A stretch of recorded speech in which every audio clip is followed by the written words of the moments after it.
And we're back. So, are we going? We're going. Okay. Hi, everybody. Welcome back to the Mind Council podcast, to the place where we are trying to continually learn and condense the things that we've learned and share them with you guys so that hopefully you guys can learn as well.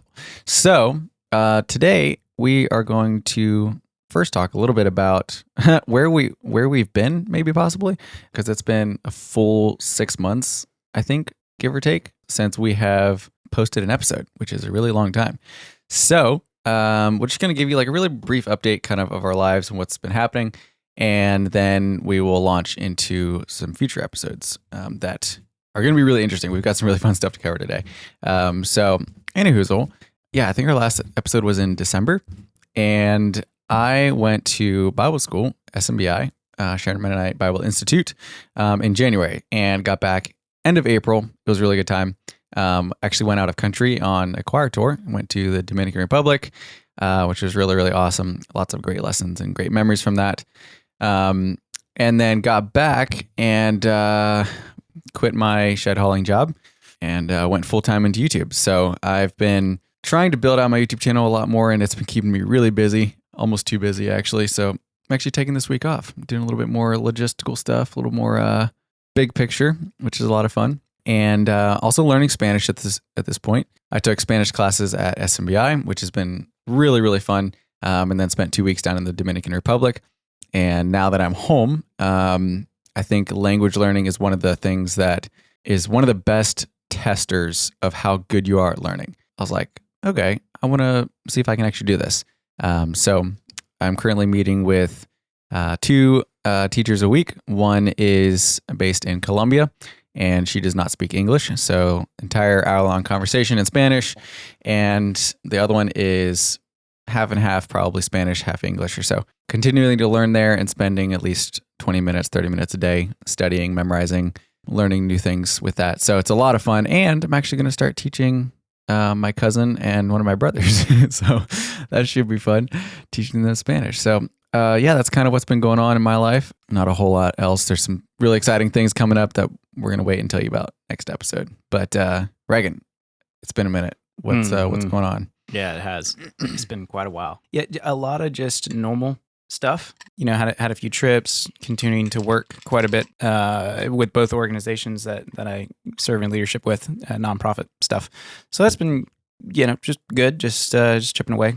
Been on a bit of a sabbatical at the moment, though, stepping back from some things and looking at bigger picture life, including things like trying to get this house finished. It's still not done. We built a house and it's not finished. So got things like that. But I think a big one, and maybe this will turn into a whole episode, is really diving into what are the core things that I'm doing with my life. And a key one there actually is this concept of curiosity. So I don't know if we want to, that would be a fun one to do an episode on at some point, but just trying new things and finding the joy in the little things and learning how to learn well and pursue the meaningful life, not just the life full of busyness and schedules and working all the time or whatever it might be, but actually doing meaningful things, not selfishly just doing stuff for the fun of it, but actually trying to find what are the deeper. I don't know. I've been reading a lot of philosophy lately, I suppose. So that's kind of where we're at there. Which, hey, that's another episode too. We should do one on like Socrates and philosophy. Yeah, philosophy and Descartes and a bunch of those guys have been studying Stoicism. Hegel. So Stoicism. Go along with that. Oh boy, yeah, Stoicism. That's some whacked out stuff right there. Marcus Aurelius, etc. Dude, yeah. So not anything too wild or ambitious to update on, but yeah, that's where we're at. Nice. Yeah. I built a polar plunge. So yeah, that's fun. We're probably going to talk about that next episode, which is going to be fun. That was one of the main things that I wanted to do coming back. Actually, there was some changes I made coming back from SMBI. So when I left, I basically was kind of a hermit. So I would like live in my basement, my parents' basement actually, and make videos. And just a lot of like online interaction and very few like person to person interaction. And so I was like, when I got back from SMBI, I was like, all right, I need to set up a way to like interact with people face to face for at least 3 times a week. So I was like, all right, I'm going to get a gym membership. Started working out with my friend Jamin. It's been a good time. And playing racquetball, stuff like that. And I'm also playing volleyball at least once a week. And then I usually try to go and like work at a coffee shop for a little bit. And that's been really good. Wait, are you working in this coffee shop as in like serving drinks? No.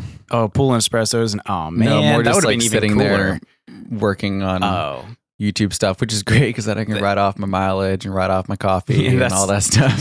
So it's pretty great. Well, I was gonna say if you could speak into I'm practically earning money by being there. But I was gonna say that this is a bit of a shift from. I believe one of the last episodes we released was shortly after you had your video go viral. It had peaked at over 1 million views at that point. I think now we're at like 2 million or something crazy. It's way up there. It's over 2 million. So Austin's practically a super famous person. Yep. But not quite. You were right on that cusp of transitioning into full-time content creator. You know, whatever you want to call it. It's kind of a amalgamation of things.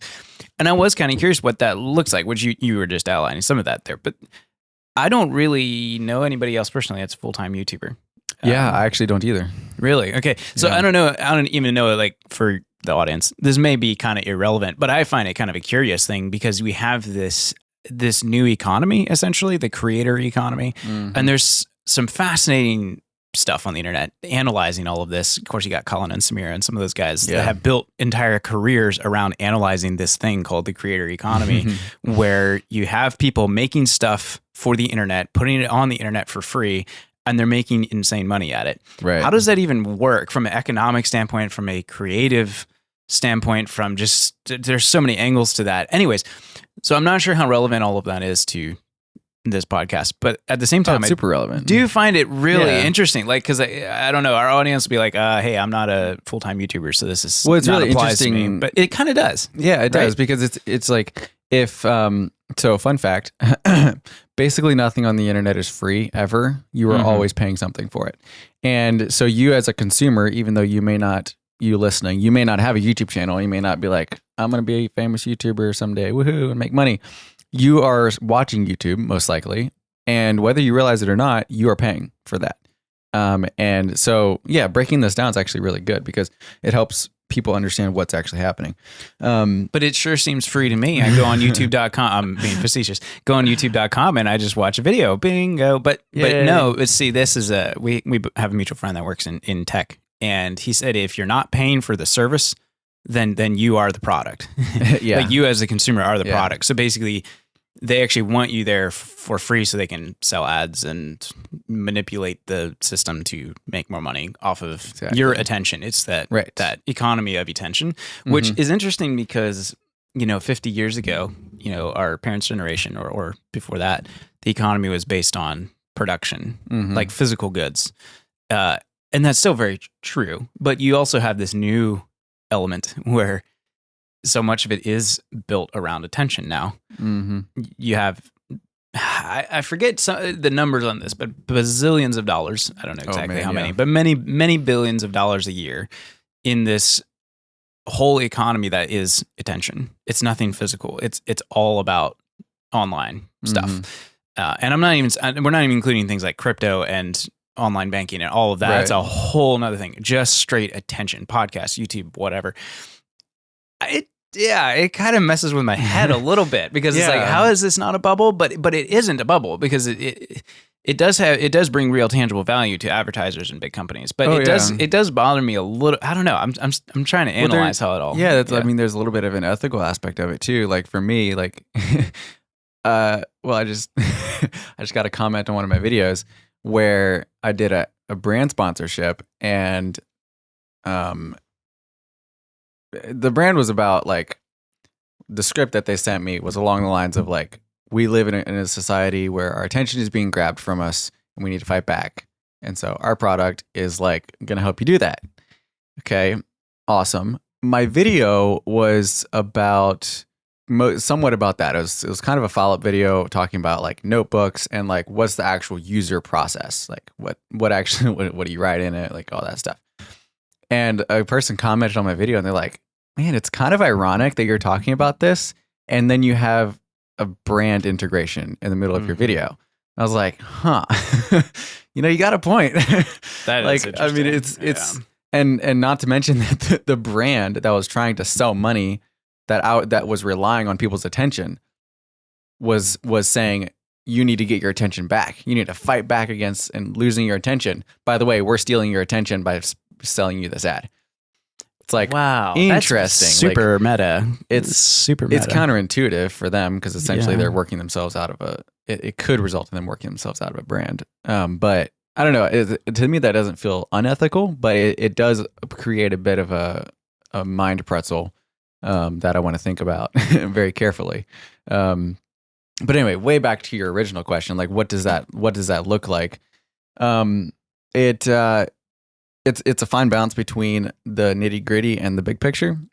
So like right now I'm doing like week on, week off type of thing and spending a week making videos, working with brands and trying to produce the best content that I can, doing a very journalistic approach of like, what is this thing? Let's break it down. Let's look at the resources, everything. And that way you are learning a lot.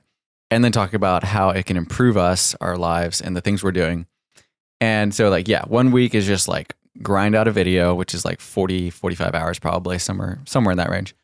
And then the other aspect of it, that's like the nitty gritty. That's like the hard work because it's like I have to be brainstormer, writer, editor, creator, sound engineer, animator, producer, and like advertiser all in one big fell swoop. So it's a lot of hats. But then the other aspect of it is like, what does this look like big picture?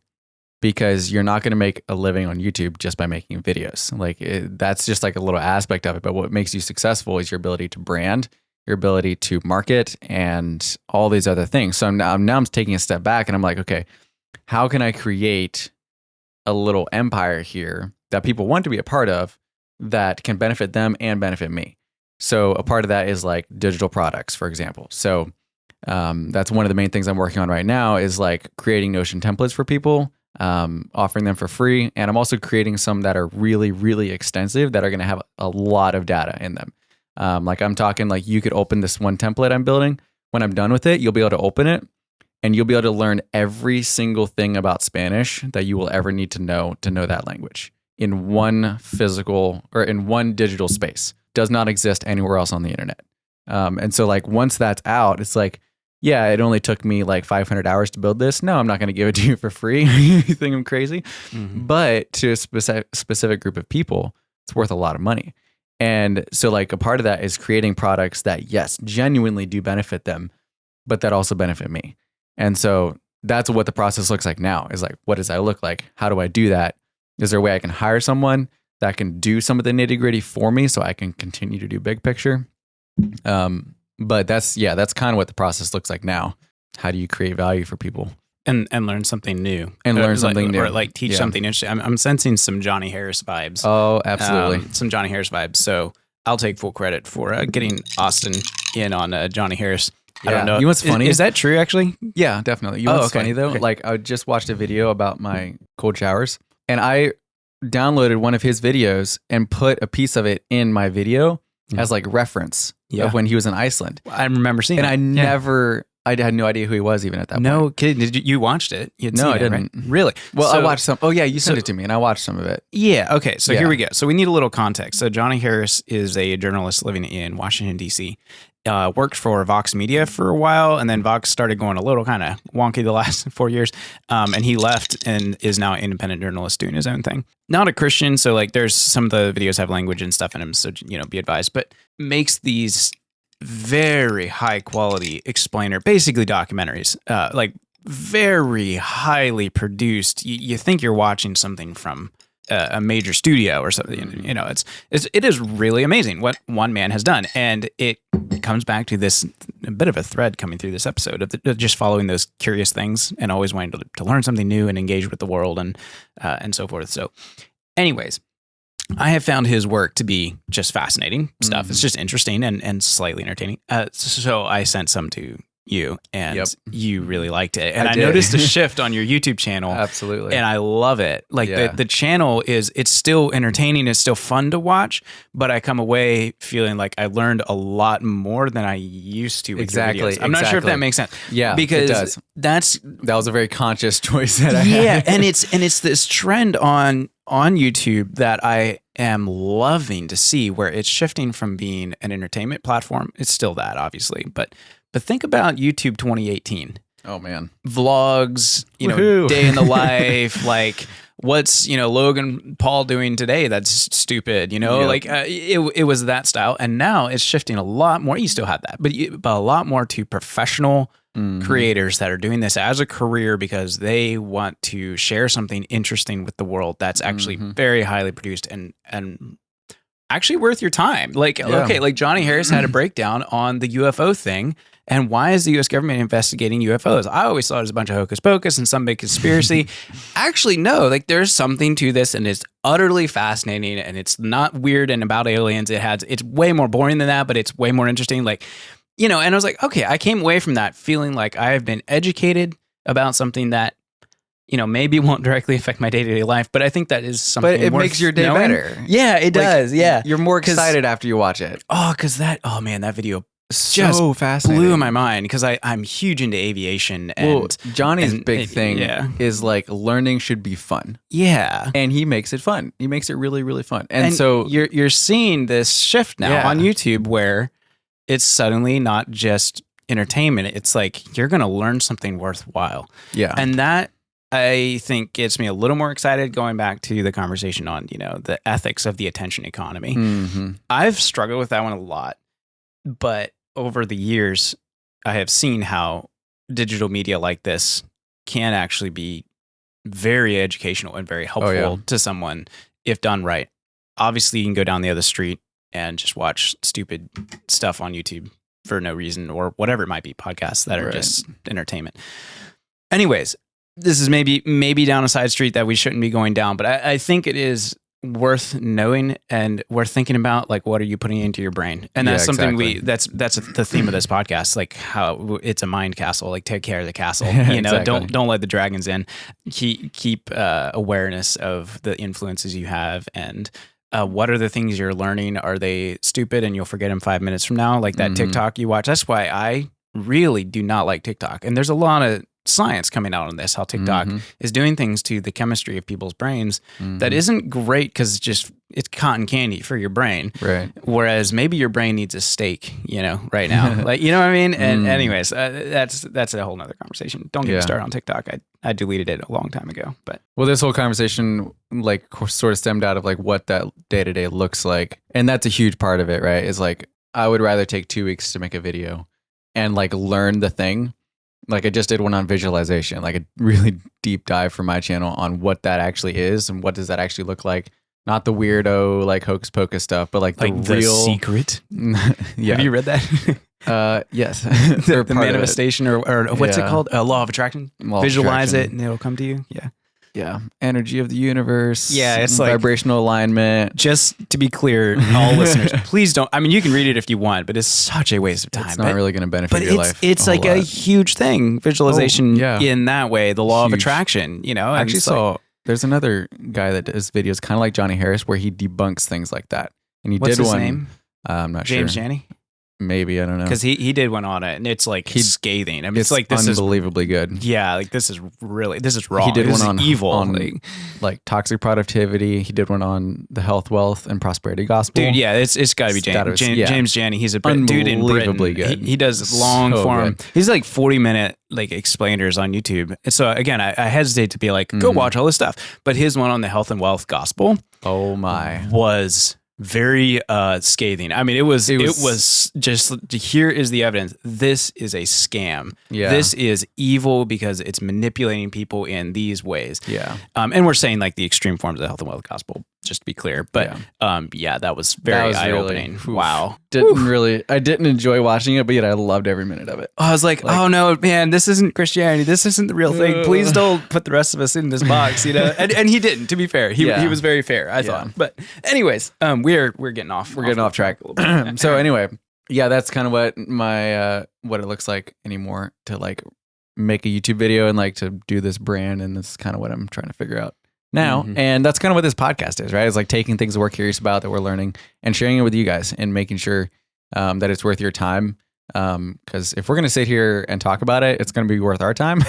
So hopefully it's worth your time. But anyway, we've got some exciting stuff to get into in the next episode, which will probably be coming out in a week or two for you guys. And yeah, do we have like a teaser, like what we're going to talk about? Like, I don't know. What are we going to talk I about? think it's- Hey, well, actually, okay, so I have a nice short list of, rocket Right. planes, the end of the world, human innovation, the Yeah. threat of curiosity, ice baths, and Falling out of and the airplanes. man who saved the world. yeah, I mean, have I told you the story of the man who saved the world? It's a cool story. We're gonna tell that story. Okay, well, that's coming up. So lots of good stuff coming up. Anyway, thank you guys for listening, and be sure to check the show notes for some of the videos we referenced today, and you can watch some of those if you would like. And again, use discretion. We find these videos interesting, but they may not be for everyone. Keep that in mind. But anyway, thanks for listening, and we'll see you in the next episode. But you didn't say follow us on Twitter. Follow us on Twitter.